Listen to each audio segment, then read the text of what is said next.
Aquí estoy, aquí estoy. Maestro, por fin. ¿Cómo está, profesor? Hoy parece que se puede. Todo bien por acá. ¿Qué tal? ¿Cómo estás? Bien, también. ¿Está en cuarentena, profesor? Sí, estamos en cuarentenados. Sí, ¿Usted sí. grupo de riesgo? Puede también.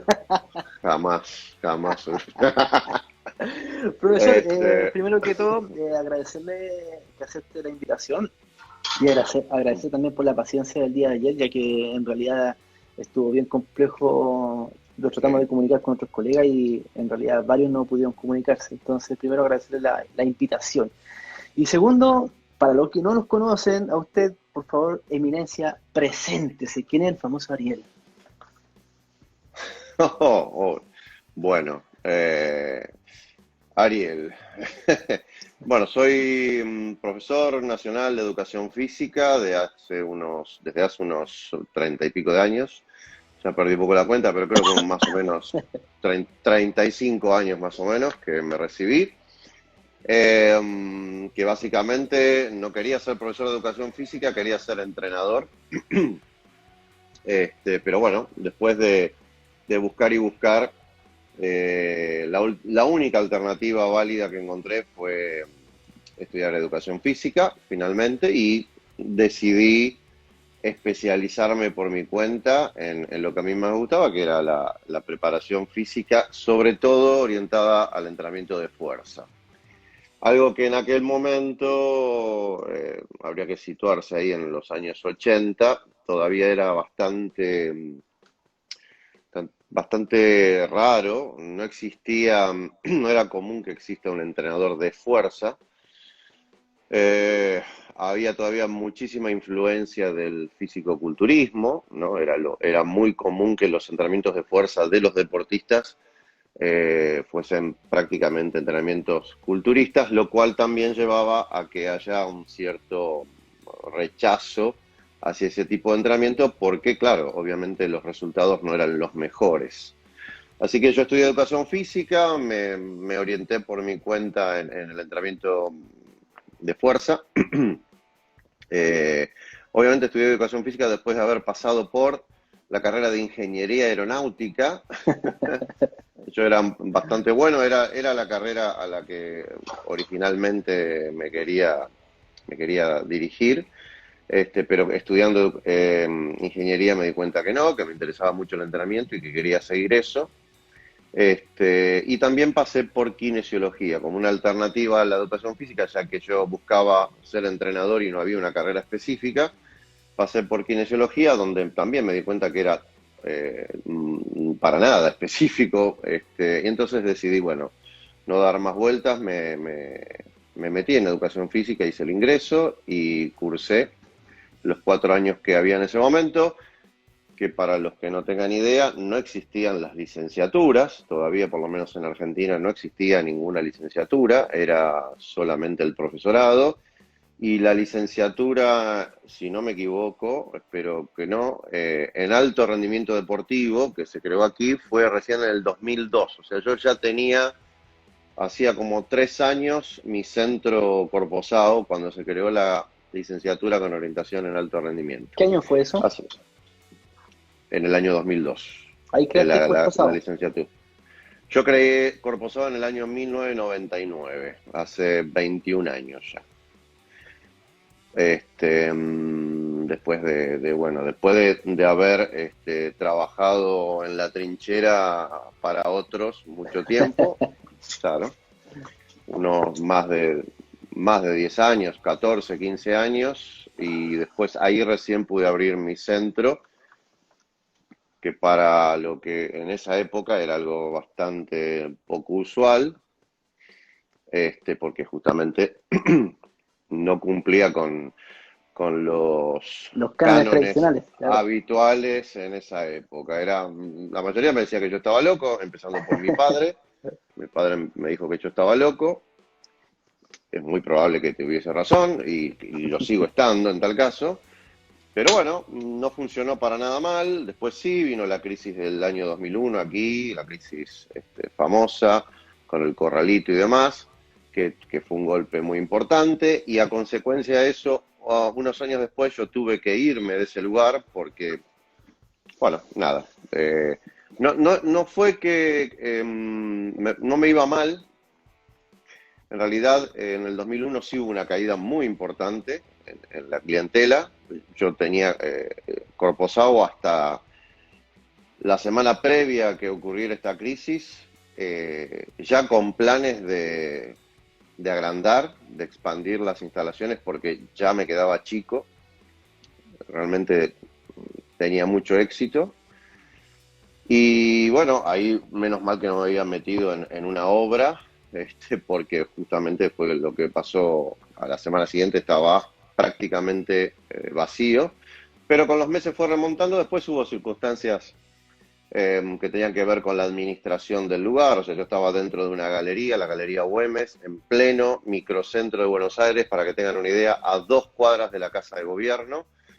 Y bueno, había muchas influencias políticas en quienes manejaban ese lugar, en la conducción de ese lugar, a quienes destinaban los locales que había. Un lugar muy importante, un lugar muy bien ubicado. Entonces empezó a haber un montón de presión, un montón de trabas económicas y bueno, me terminé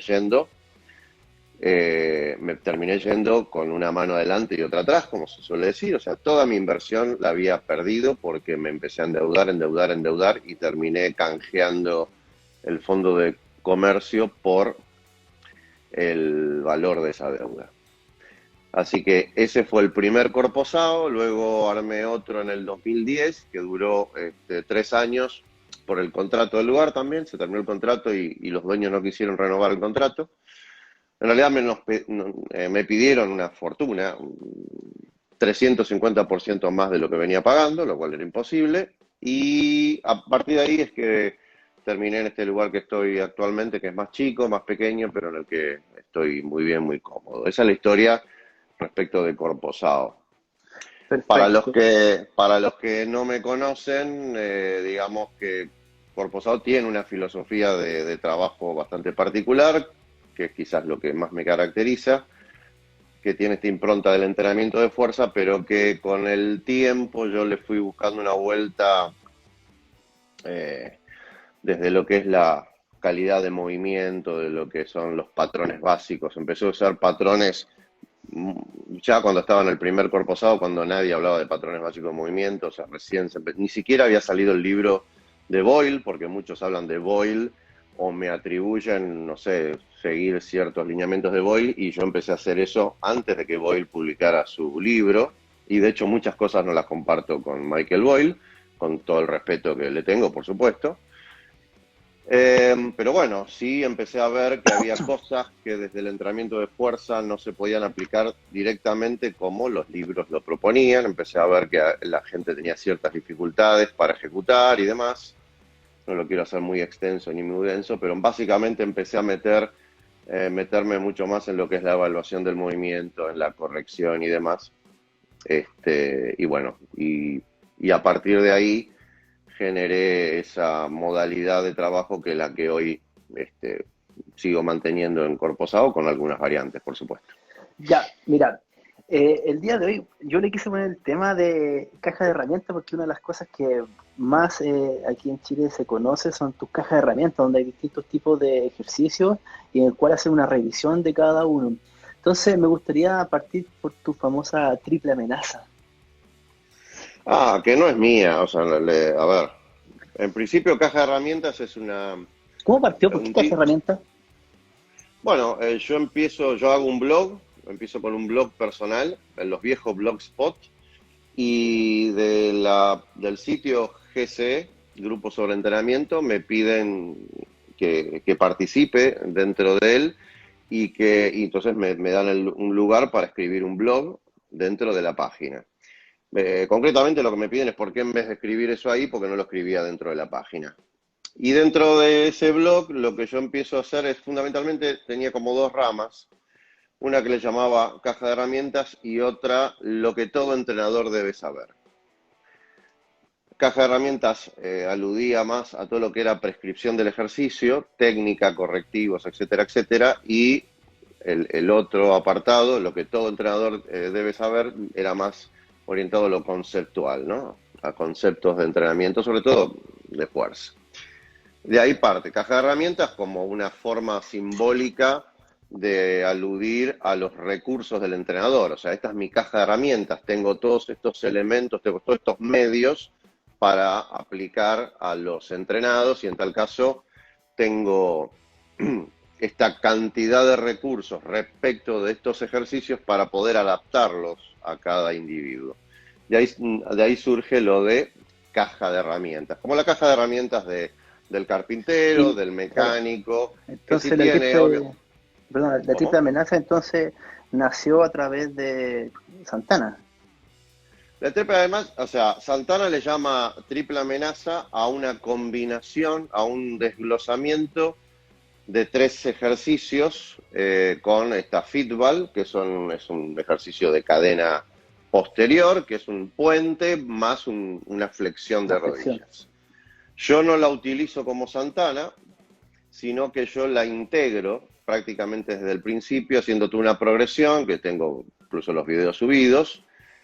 Santana lo que hace es un puente con las rodillas flexionadas, después hace el puente con las rodillas extendidas, y después combina, haces el puente con la flexión de rodillas.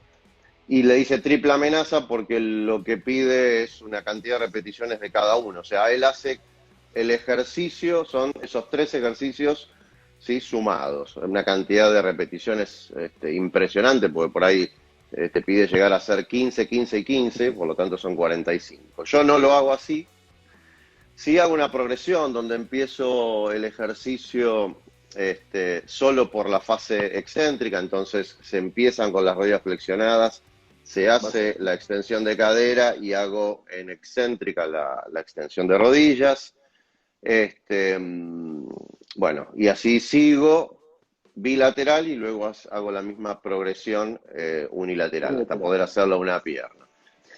En Eso la, es el en la, en la, famoso. en la triple amenaza la aplicáis dentro de tus clases, a todos los alumnos, ¿hay algo, un criterio que puedes sacar dentro de ello? Es un ejercicio, es una de las opciones dentro de lo que es para cadena posterior. No lo hacen todos porque no todos pueden ejecutarlo correctamente. La aspiración es a que sí. Tengo algunas alternativas, alguna variante más, menos estable, con un detente, o sea, con más tempo, etcétera, etcétera. Lo que sí hace mucha gente son los puentes con la pelota, ¿no? Al principio. Claro. Gente que recién empieza solamente eso. Y sí a los que son más avanzados y los atletas en general, es un ejercicio que uso como parte final, ¿no? Como uno de los ejercicios que puede estar integrado dentro del bloque de core, ¿no? Buenísimo. Nos vamos con el segundo, el amado de tu amigo Milo, el swing. De Jerónimo. El ¿Qué, swing. qué? De Jerónimo. Amado por muchos. A mí Jerónimo es obviamente un especialista, alguien que se ha focalizado en el entrenamiento con pesas rusas. De hecho, en Argentina considero que es el que ha incorporado ese tipo de entrenamiento. Si bien hubo algún otro al principio, perdón, paralelo a él, pero luego yo creo que él se despegó y con su capacidad pedagógica y metodológica, ¿no? Llegó mucho más lejos, muchísimo más lejos. Bueno, el swing a mí siempre me resultó un ejercicio muy interesante por ser un ejercicio balístico, donde bueno, uno aplicaba fuerza-velocidad, que tenía un componente excéntrico importante también, y sobre el que en principio había poca investigación, después empezaron a aparecer, y de hecho hace muy poquito, muy reciente, hay otro estudio donde se compara con 3 cargas, al 10, al 20 y al 30% del peso corporal. Yo insisto, considero que todavía se están usando cargas en las investigaciones bastante bajas, pero también hay que tener en cuenta la ejecución técnica, que no siempre es tan buena. Y mi intención es, cuando esto termine, cuando esto se libere, hacer una investigación sobre el swing, pero utilizando porcentajes de carga más altos. Pero sí, bien ejecutado, me parece excelente ejercicio de cadena posterior, un ejercicio que también se puede utilizar con un fin más metabólico, digamos, de entrenamiento de la resistencia, de forma intervalada.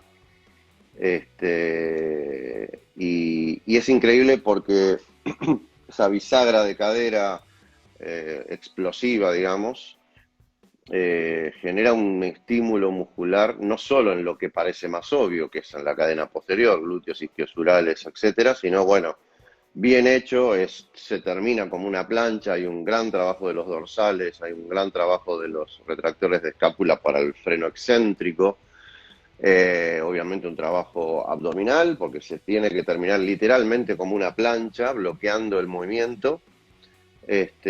Así que termina siendo un trabajo mucho más completo que un simple ejercicio de cadena posterior. ¿Qué te gusta más, el americano o el ruso? No, el hardstyle. El americano no me gusta y aparte no cumple con las... Desde el punto de vista de, sin entrar en crítica, yo más o menos conozco la historia de dónde surge el americano, pero bueno. Ay, no me la sé, ¿cuál es? Eh, No bueno, tiene en nada que realidad ver Pavel dentro de esto, ¿cierto? Pavel es el que, digamos, difunde este tipo de ejercicios más popularmente porque ya había individuos como Steve Maxwell en los años 60, que venía de la lucha, que los aplicaban porque obviamente tenían mucha relación con lo que veían que hacían los rusos en su preparación y los rusos usaban este tipo de ejercicios. Los rusos usaban un ejercicio parecido al swing americano, llevándolo hacia arriba como una especie de ejercicio de calentamiento, incluso los levantadores lo usaban, al que acá, por estos lados, Anselmi denominaba vitalización. Si lo van a buscar en algún texto extranjero o algún texto ruso, que yo no van a encontrar nunca jamás el ejercicio denominado de esa manera. Pero fuera de eso, lo que lo populariza al swing americano es quizás una pelea entre Pavel y y Greg Glassman, perdón, Greg Glassman, el creador del CrossFit, que lo había contratado a Pavel. Al principio Glassman atrae hacia su sistema. Pavelon, para investigar. Fue un truco para darle suspenso a esto.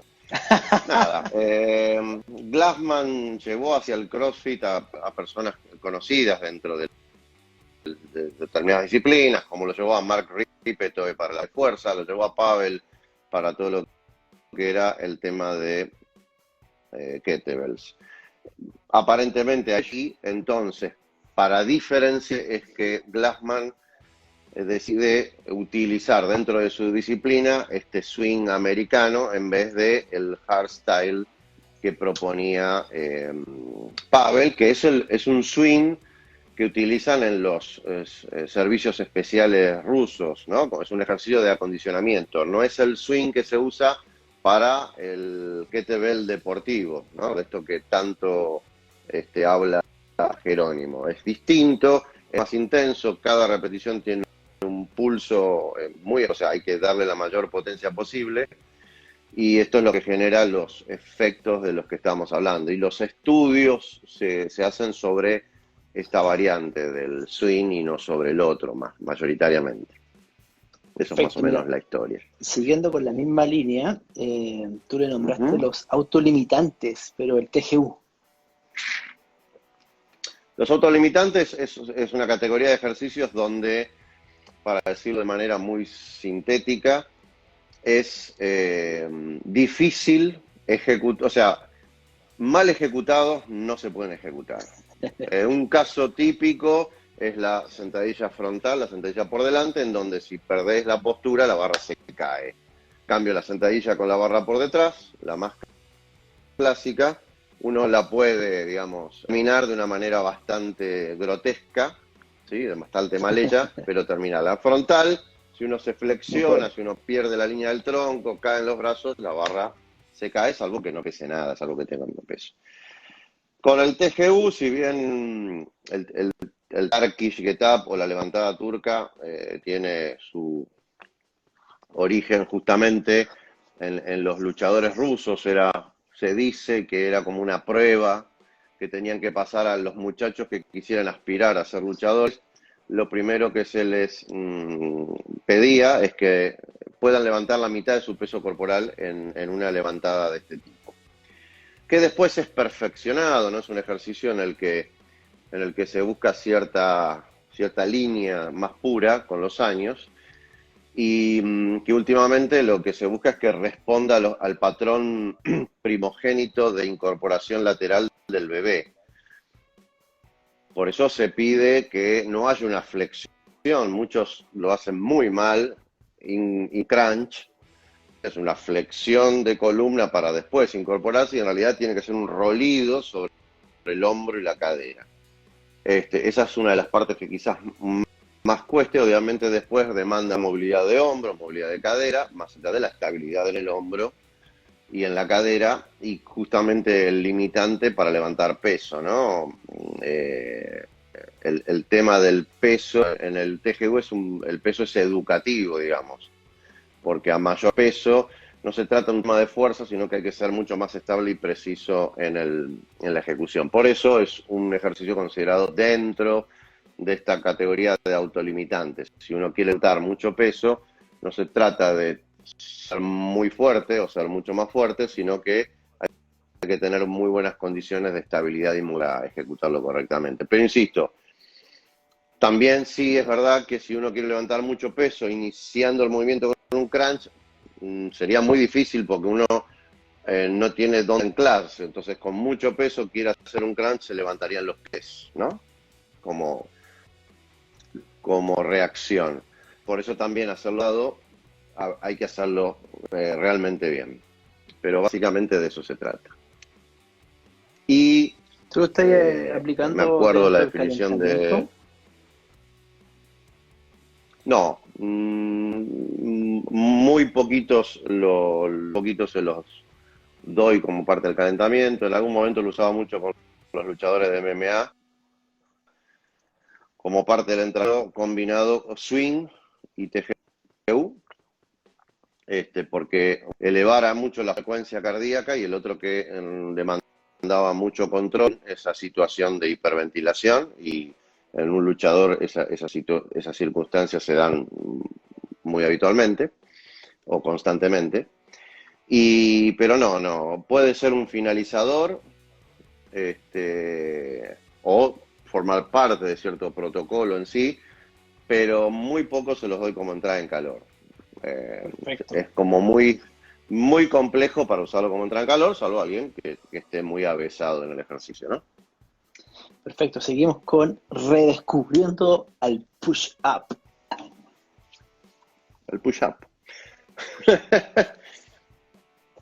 Las famosas lagartijas, Es- mal llamadas tantas veces flexiones de brazos, son mal llamadas o simplemente una de ahí no alude, porque el movimiento, digamos, el patrón es un empuje, no una tracción, y cuando se habla de flexión parecería que estamos hablando de una tracción. Es un ejercicio también de empuje excelente porque es integrador, es decir, yo tengo que hacer una plancha prona, mientras empujo tengo que evitar el colapso del tronco, etcétera, etcétera.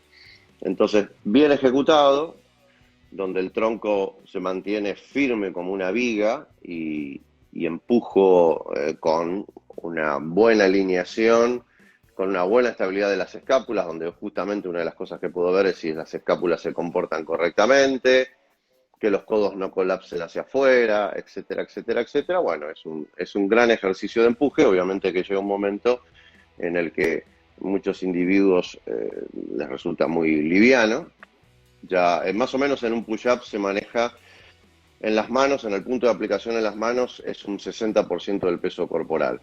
Eso es como para que se puede tener una idea de cuánto peso está manejando esa persona. Yo realmente prefiero que alguien, antes de hacer un press de banco, obviamente pueda manejar. No tiene mucho sentido que antes de hacer que te pongas a hacer un press de banco y no poder hacer push-ups. Que esto por ahí en las chicas, en las mujeres es más común, ¿no? Que les cueste más un push-up que a un varón, pero yo por supuesto priorizo que se haga el push-up. Obviamente yo tengo un dispositivo en los racks en Corposao que se regula en altura, es un barral para apoyarse y poder hacerlo a distintas alturas, entonces voy graduando la intensidad, bajando la altura de ese barral. Entonces la prescripción ahí no es por kilos, lo que ponemos es el número el agujerito de la altura en la que va encajado el barral, y así lo vamos dosificando. Y entonces prefiero que hagan ese empuje con una buena alineación, con un buen control, que termina siendo un ejercicio de anti-extensión, ¿no? Un ejercicio de core, para así después, cuando la persona se vuelve más fuerte, incorporar el press de banco. Bueno. Perfecto. Nos vamos con la psicología inversa en el neuromuscular reactivo. El RNT. Sí, es un trabajo, es una estrategia de fisioterapia para justamente corregir determinados patrones erróneos o, en algunos casos, las inhibiciones o trabajar sobre ciertas inhibiciones musculares en cadena. Pero el RNT básicamente es, mediante alguna banda, agregar tensión en sentido de la disfunción o del error. O sea, lo que se busca es, como bien dijiste, la psicología inversa es trato de aumentar el error para que haya una lectura más clara del sistema nervioso, haya un mejor feedback y lo intente corregir, ¿sí? Entonces, por ejemplo, ante un valgo de rodillas, por ejemplo, ejecutando una sentadilla, RNT es poner una miniband entre las rodillas que tire a valgo y uno tiene que reaccionar en sentido contrario. Pero después se usa como correctivo. Por ejemplo, un clásico es en el peso muerto, tender a dejar que la barra se aleje del tronco, entonces poner una banda que justamente traccione de la barra alejándola, hace que uno tenga mayor conciencia de la acción de trabajar contrayendo los dorsales para mantener pegada la barra y más cerca del centro de masa. Esa es básicamente la esencia del RNT o Reactive Neuromuscular Training. Perfecto, seguimos con sentadillas. Las viejas sentadillas. Un ejercicio icónico, ¿no? Y un ejercicio sobre el que yo, por ejemplo, con estos años que tengo ya encima, he tenido que pasar por distintas etapas, ¿no? Cuando yo empecé, era muy común que te dijeran que los muslos no debían pasar más allá del paralelo, que las rodillas no debían avanzar más allá de la punta de los pies, etcétera, etcétera, etcétera. Y más allá de eso, de la que se llamaba safety squat, o sea, sentadilla segura, o sea, para esos paradigmas era segura que estés paralelo, o sea, que el muslo no baje más allá, para que no haya tanta flexión de rodilla, porque podía ser perjudicial, y obviamente que tampoco avanzaran más allá de la punta de los pies. Esto venía, o viene, en realidad, de una pseudo investigación de Carl Klein del año, si no me equivoco, 61, que se le intentar entender de dónde venían reiteradas lesiones de rodilla de los soldados, en realidad creo que eran de la Fuerza Aérea, no eran del ejército, de los Estados Unidos. Bueno, y básicamente dentro de su entrenamiento tenían los famosos saltos, o por lo menos para nosotros, saltos de rana, estos saltos en plano. Ese era uno de los ejercicios habitualmente. Y una de las cosas que dice Klein es que la flexión reiterada profunda, ese rebote abajo, lo que generaba era una distensión de los ligamentos de la rodilla. En el Real Estudio yo tengo lo original, la sentadilla no era una sentadilla paralela, era una sentadilla profunda, pero no lo que se llama astugras, o sea, no permitiendo que se descienda tanto, todo lo profundo que se podía. Así que en el estudio original era eso, pero a partir de eso entiendo, y muchos también lo entienden, que empezó a difundirse la típica que aparece algo, se hace conocido, pero se va tergiversando. Entonces fue haciendo como más limitada todavía la ejecución, partiendo supuestamente de ese estudio, que después se replicó en el año 84 y se verificó que estaba mal hecho o que estaba intencionadamente mal hecho, donde aparentemente Klein lo que había buscado es, bueno, confirmar su hipótesis a la fuerza, ¿no? Él usaba unas félulas y traccionaba de la tibia de los deportistas o de los soldados, buscando a ver si había esa laxitud, y obviamente él tiraba todo lo posible buscando que haya ese desplazamiento, ese cajón en población. En el 84 se hizo de nuevo y se verificó que no pasaba nada, pero eso quedó instalado. Después, obviamente, con los años, lo que me pasaba es que todo el mundo te decía que el problema era la retroversión pélvica. Ok, al no hacer el guiño de glúteos para evitar una lesión lumbar, ¿no? Una flexión excesiva. Todos sabemos ya a esta altura que por más que se vea aparentemente neutra la zona lumbar en una sentadilla profunda, siempre va a haber algo de flexión lumbar. Eso hay que entenderlo. Lo que no quita es que una cosa es que se vea la columna así y que haya algo de flexión, y otra cosa que estemos notoriamente sifosados, lo cual implicaría que haya 80 o más grados de flexión entre disco y disco, y que en cualquier momento un núcleo pulposo salga escupido, ¿sí? hacia atrás. Bien, entonces lo que había que limitar o impedir era esta retroversión pélvica. Y el motivo al que se atribuía la retroversión, comportamiento, o sea, isquiosurales cortos. Siempre me dijeron eso. Entonces yo, que soy bastante observador, y era una de mis grandes características, decía, bueno, el tema es este. Yo veo alumnos o atletas que pueden hacer una sentadilla profunda correcta sin entrar en retroversión pélvica y tienen los isquiosurales bastante cortos. Y de repente tengo una bailarina, una chica muy laxa, que se pone una pierna en el hombro. Decía que justamente, sobre todo mujeres muy laxas, no podían, a pesar de lo laxas que eran, ejecutar sin evitar la retroversión pélvica. En cambio, por ahí, algún individuo mucho más rígido, sí.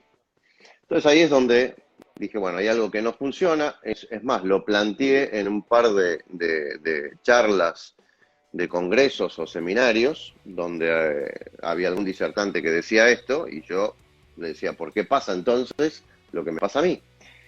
Así que tuve que empezar a investigar, y ahí encontré que había otros motivos, como las cuestiones anatómicas, o sea, la limitación anatómica entre acetábulo de cadera y cuello femoral, o la falta de control motor, ¿no? Que es otro tema. No tengo una limitación anatómica, no tengo un problema muscular que me afecte, pero sí tengo una falta de control de mi movimiento, no puedo evitar ese arrastre de la pelvis a través del movimiento de la cadera, que es muy común. Mucha gente no disocia el movimiento de la cadera de la columna, sobre todo la columna lumbar, ¿sí? Causa de muchos problemas lumbares es esto de mover asociada cadera y columna.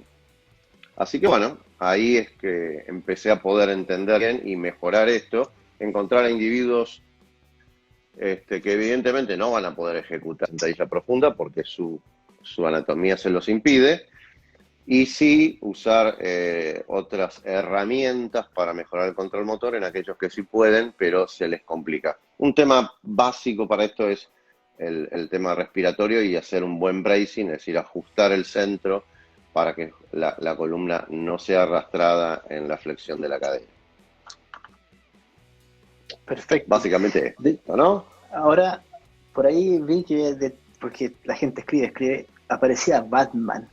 Cuéntame esa historia, ¿por qué Batman? Siempre veo tus publicaciones Batman y Robin. ¿De dónde salió eso? No, Robin no, Robin lo dejamos de lado. En realidad es Batman y Alfred y su fiel mayordomo Alfred. Y esto surge de los cursos online. Cuando yo empiezo a dar los cursos online por GCE, soy el primero. En ese momento no había nadie que dé un curso unipersonal, o sea, había webinars, pero no había cursos extensivos que se dé por una sola persona. Que generalmente eran grupos de 4 o 5 docentes que se iban repartiendo las clases y uno además hacía la función de coordinador. Es decir, que se encargaba de estar presente cuando cualquiera de los otros daba clase, forma y demás. Como yo doy el curso solo, a mí me asignan un coordinador que es uno de los que pertenece a GCE, que es Francisco Telio. Y en un momento, un día, dando la clase, yo en mi departamento, que no era este, era otro, me acuerdo que estaba como muy en penumbra, más que ahora, ¿no? Estaba todo el departamento muy oscuro y yo tenía la pantalla ahí y lo único que me iluminaba la cara era la luz del monitor de la computadora, y de ahí sale el término, o sea, surge esto de que estás en la baticueva, ¿no? Y ese fue el inicio, baticueva, yo soy asistente, es Alfred, y a partir de ahí nos empezamos a loguear dentro del curso de GCE, los que lo han hecho lo habrán visto. Yo me logueo como Batman y él, Francisco, se loguea como Alfred directamente. Y queda así, yo soy Batman y es Alfred. Y ahí surgió también esta cosa de usar unos GIF. En algún momento hacíamos unos GIF o unos memes de Batman para, bueno, anunciar los cursos y demás. Alguna cosa irónica con alguna figura de Batman, del Batman tradicional. O, bueno, acá había un personaje en Argentina, un actor cómico, Alfredo Casero, hacía Juan Carlos Batman, hacía un personaje. Y Casero, que era, ahora no, ahora está flaco, pero en su momento estaba muy gordo, y bueno, era un Batman gordo, obeso, ¿no?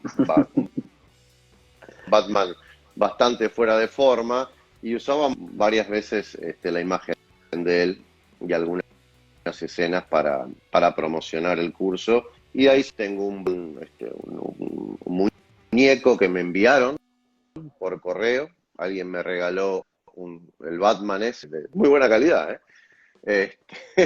Y después otro personaje con el que siempre me asociaron era con Yoda, y tengo varios, sí, de esos tengo varios, tengo en Corpo, tengo acá, tengo llavero, tengo varios Yodas, por el lado oscuro de la fuerza, el famoso lado oscuro de la fuerza. Oye, Ariel, Pero la anécdota de Batman viene de ahí. ¿por qué entrenamiento inteligente se llama tu curso? Entrenamiento inteligente es el eslogan original de Corposao. Corposao, o sea, yo quería ponerle, bueno, cómo defino lo que hago y le puse entrenamiento inteligente. En algún momento algunos se ofendían, ¿no? Como decía, ¿y este quién se cree que es? ¿Por qué lo que hace él es inteligente? Y en realidad yo, para los que no lo saben, yo soy, además de profesor de educación física, soy psicólogo social. Psicología social la estudié después que educación física. Y tengo un gran interés y es una de mis grandes aficiones la psicología. Y más allá de esto, esto también se estudia en educación física, ¿no? Psicología evolutiva, Jean Piaget. Y Piaget definía la inteligencia humana como la capacidad justamente del individuo de apropiarse de la realidad, ¿sí? Y en base a sus propios recursos, de acuerdo a los recursos que tuviese, emitir una respuesta adaptativa. O sea, me adapto a esa realidad de acuerdo a, bueno, mi capacidad. Entonces yo, cuando quise buscar una forma de definir cómo entrenar a alguien desde mi perspectiva, bueno, era aplicar este principio. Yo me apropio de la realidad del entrenado, o sea, trato de evaluar justamente sus condiciones preexistentes y en base a mis recursos voy a poder emitir una prescripción. Obviamente que voy a estar más o menos limitado para hacer esa prescripción de acuerdo a los recursos que tenga. Ahí también viene lo de la caja de herramientas, ¿no? cuando más amplia es mi caja de herramientas, es más probable que me pueda adaptar mejor a la situación de ese individuo para entrenarlo mejor, aludiendo entre las herramientas al famoso martillo de Maslow, ¿no? De Abraham Maslow. Este que decía que si solamente es un martillo, verás todo como un clavo. Entonces, si yo Claro. tengo pocas herramientas, voy a tratar de adaptar no herramientas al individuo, no buscar una mejor herramienta al individuo, sino tratar de meter de prepo al individuo herramientas, ¿no? Realmente lo voy a ver como un clavo porque solamente tengo un martillo. Y entonces, bueno, esta conjunción de conceptos es lo que me... Entrenamiento inteligente para sintetizar esta forma de trabajar. Oye, hay en Cuerpo SAO que tienes kinesiólogo, nutricionista, ¿cómo funciona? ¿Cómo estás trabajando ahí? No, no, no, ¿Estás no. solo? No, no estoy solo, tengo una asistente, tengo dos profes, yo estoy con los dos, cuando puedo trato de estar todo el horario, o sea, todas las horas que está cuerpo abierto, a veces por los viajes y eso no puedo estar, pero básicamente está Matías conmigo a la mañana y Mariano a la tarde, y entre los dos, en cada turno, trabajamos con la gente, una cantidad de gente limitada para que no nos supere en la posibilidad de corregir adecuadamente, porque tenemos una forma bastante particular, los planes se ajustan en el día a día, no es que escribo, hay una estructura que sí se sigue durante semanas, pero el ajuste de la carga se hace diario, la percepción del esfuerzo diaria, ¿no? Por supuesto. Entonces lleva mucho trabajo, ¿no? O sea, a pesar de que por ahí no hay tanto volumen de gente, justamente estamos ajustando a cada momento, a cada individuo. Pero no tengo, yo derivo a nutricionistas, derivo a kinesiólogos, no los tengo trabajando ahí, no trabajan para mí, sino que yo, cuando alguien necesita de la asistencia de un kinesiólogo, tengo dos grandes amigos, uno sobre todo, un gran especialista, y a su mano derecha, a quienes derivo, y también lo mismo con la parte nutricional. Sí, mira, oye, te iba a preguntar, ¿cuánta gente tienes como limitante dentro de tu gimnasio para que accedan a entrenar con ustedes? Tenemos una franja horaria bastante limitada, en donde tratamos, no es estricto, pero tratamos de que no haya más de 10 personas en el mismo horario, que no haya más de 10 personas. Cada tanto, eso por alguna circunstancia, porque hubo coincidencias, no los restringimos, la gente no tiene un horario para concurrir, sino que dentro de la franja horaria pueden ir. Yo al principio sí tenía esa restricción, pero se volvió muy complicado. Mucha gente que por ahí no podía ajustarse bien a lo que, por ejemplo, mucha gente a Corpo viene de lejos, viajan bastante, y además en la zona donde estamos, bastante populosa, cuesta mucho estacionar, encontrar, no sé cómo le dicen ustedes, parqueo para el auto. Entonces se volvió muy difícil hacer que la gente pueda cumplir con el horario estricto. Entonces lo quité eso y aposté a que la gente medianamente se acomode. Y en general sí, no tenemos más de 10 personas por hora, pero a veces sí hay alguna superposición, y en eso yo siempre subo alguna historia donde digo, Corpo explotado, y van a ver por ahí hasta 20 personas, porque ese día se dio así, pero no es lo habitual. Perfecto, y dentro de todas las cosas que nos escriben voy leyendo y lo que me han preguntado tus colegas ahí, ¿cuándo haces un entrenamiento inteligente en Buenos Aires? ¿Tienes pensado hacer algo? Un curso presencial. Ajá, Ahora armamos con Pablo Añón, con mi gran amigo Pablo Añón, armamos un curso anual presencial que por el momento empezar de manera virtual, circunstancias que todos conocemos, de preparación física, que es lo de especialista en preparación física avanzada, EPFA, pero no es un curso de entrenamiento inteligente. Sinceramente, este año yo tenía muchas ganas de volver a dar un presencial en Corposao. Y por suerte, la demanda que tengo de dar los cursos en distintos lugares me dejó sin calendario, sin fechas. Ahora calculo que a partir de estas circunstancias va a haber que como rever todo un poco. No sabemos bien cuándo se va a poner un curso presencial. Así que... Y bueno, si en mi idea no tengo la menor idea. Si quieren podemos hablar en detalle de, por ejemplo, cómo llevo a cabo ejemplos, contarles de qué manera, más o menos, en términos generales, o qué evaluaciones de entrenamiento de fuerza. Si les interesa, podemos hacer una especie de paneo general sobre eso. Y dejarlos en un curso. Obvio. Ya, Mariano, entonces por mi parte me despido en nombre de todos los que estuvieron con nosotros conectados. Te agradezco mucho la invitación y la aceptación de esta invitación. Y espero verte el próximo viernes y a cuidarse de esta cuarentena. Te dejo un abrazo y nos estamos viendo pronto. Perfecto. Un saludo para todos.